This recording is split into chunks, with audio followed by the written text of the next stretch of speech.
The Angels for the Arts is an organization that helps both students and the faculty here at Saddleback College. They create awareness of the art, and their collaboration with, not only with the city, but with other cities in the community to bring arts to the students and to the faculty. One of the biggest projects that we're working on is giving scholarships to students here at Saddleback College, and also providing scholarships for the faculty on different programs. The emphasis of the art is really important. The only way that we can do that is through the membership of people that are joining the Angels for the Arts. What was your inspiration to begin this journey? I would say we started out not knowing each other, so we met in a art board, and they came up with this idea to do a mosaic piece to kick off a project, and Eileen said she would step up and do it, and I offered to help her. So that was really the beginning. Yeah, and Joy brought a lot to the team, and we both kind of fill in each other's gaps, and she just learned mosaics very quickly, and so that made it easy. In fact, she went beyond, and it's really been a good relationship. What did you notice as the project developed? Oh, gosh. You know, I think it was the recognition of progress and the understanding that I have to get me out of the way before I can really come up with good ideas or where the ideas get bigger than me. And I think that's the biggest thing that happened with this project, is that they were supposed to be just pretty little bears going down the road, and so you could drive by and not have to get out and look at them. You could recognize it, and but our boss said we could do whatever we wanted as long as he approved. And that's scary. Yeah, but it set us free, and I think it was getting us out of the way and looking at the concept of 9 bears and what they were going to represent in this community. And we came to family, and we went to the cultures of the city, and we went back to our boss and said, we want to do the cultures of the city, and he loved the idea, but it changed his project. It really did. It was never a craft project to begin with. It had a lot of depth, and Joy and I are very serious about doing fine art and not little crafty items. So for us, this project was more than a busy project to keep kids busy or whatever to do. It had to have some meaning and depth to it, and picking the cultures of the city brought that out because it created dialogue with the community, because that's who created it, really, were everyone that just walked in the door. We had over 1,000 people in the lone space that we had up at the Kaleidoscope.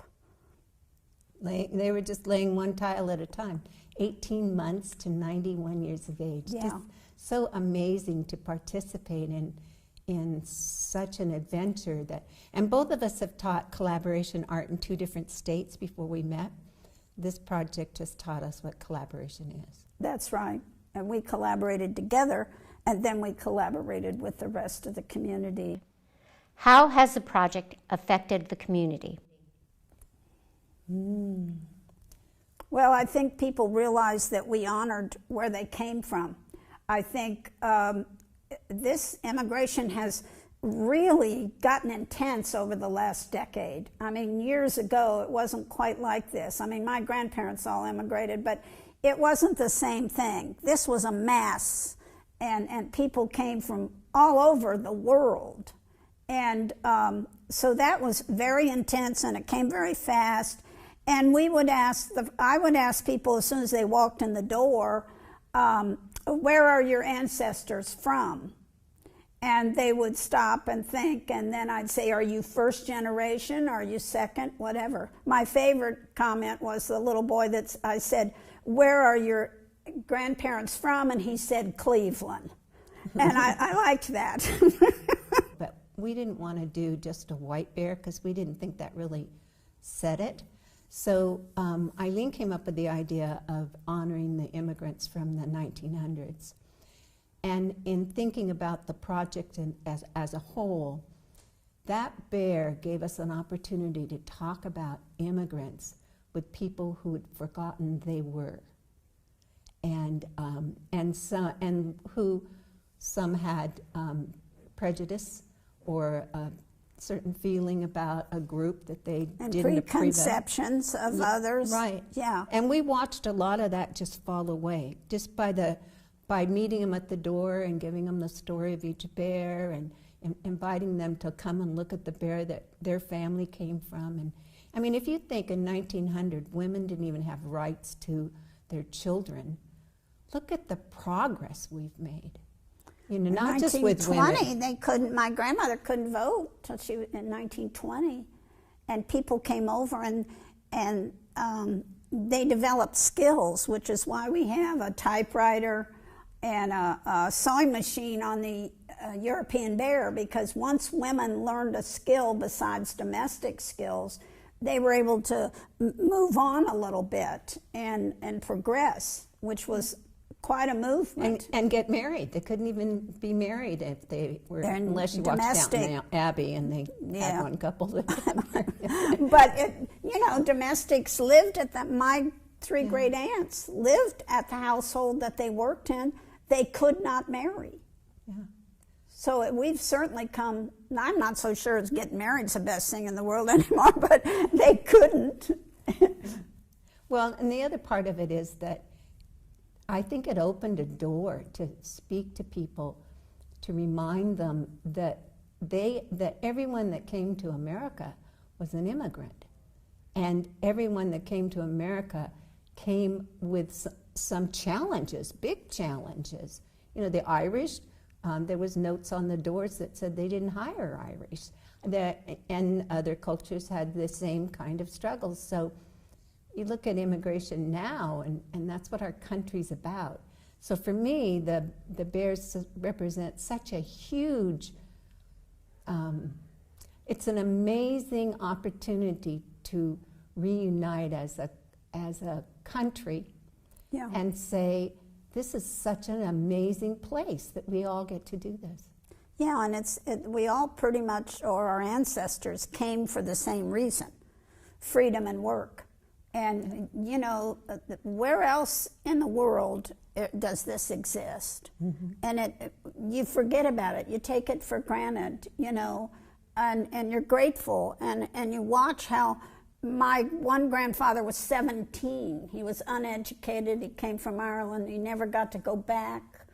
But he became an Irish cop in Baltimore, and he progressed, and now we've got CEOs, college grads, all kind of people in the family as a result of his generosity.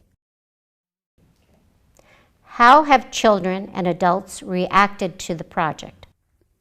I think in an amazing way. We've had people that have had handicaps. People who had diseases they weren't supposed to be able to handle any of these things, and we've watched them leave that for that moment at least. Alzheimer's and other... and lay tiles and have a great time, and even come back and lay some more. I mean, yeah, just incredible. And there were caregivers that would bring young people who had disabilities, and I'm an old nurse too, so I'm very sympathetic to that. And they would bring them back, and the participants always enjoyed what they did. Yeah. I don't think we ever had anybody said, "I don't want to do this," did we? I heard it, Okay. but then you know, we kind of talked them into trying one tile, and they laid down more than one, and the look in their eyes, surprised that they enjoyed it, that they participated. We remember that woman that came in, and she was so excited because she was working on the Pacific Island bear, and it had fish, and she didn't like fish. Yeah, yeah. And so, she had to tell us this whole story before, and then she was like, I touched the fish. I mean, Yeah, it was just such little things, moments of jewels, you know. And then working with the American Indian tribe, the Wendigo that tribe, was probably, for me, the most amazing experience, because I'm from the Midwest, and we really had very little contact with the Native Americans. And so they came, and we were really sweating it because we couldn't find any that would talk to us. And so we finally, Joy says, pray. Yeah, we were having meetings. We had a group from the Mission Viejo Culture group, the new members, and they wanted to just do research. But the research they were doing was in books because they couldn't get Indians. And we really didn't want to mess this one up because we felt like they'd been messed with enough. So we wanted those designs to be approved and with them. And honor them. Yes. Yeah. And so we were 3 months into the project, meeting once a month with this group. And when they left that day, I said to Eileen, we got to pray because this isn't working.